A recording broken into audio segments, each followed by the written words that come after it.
నేతాజీ సుభాష్ చంద్రబోస్ గొప్ప దేశభక్తుడు, స్వాతంత్ర సమరయోధుడు.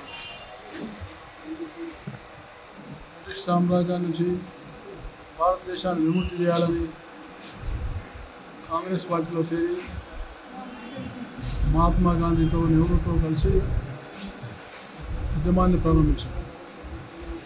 కాంగ్రెస్ పార్టీ అధ్యక్షుడు కూడా ఉన్నాడు.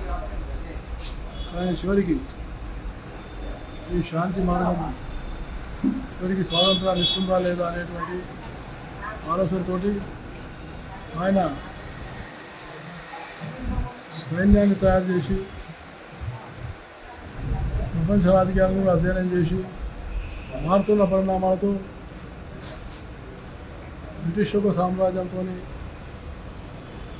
సైనికులు ఎదుర్కొన్నటువంటి సైన్యాన్ని తయారు చేసి పోరాటం చేస్తేనే స్వాతంత్రం వస్తుందని నమ్మి ఆయన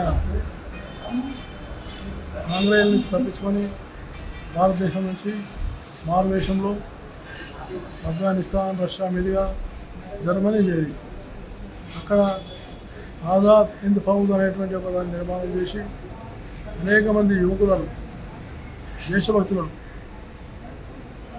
భారత మాతకు జీవితాన్ని అర్పించే విధంగా విప్లవకారులాగా వారు తీర్చిదిద్దారు.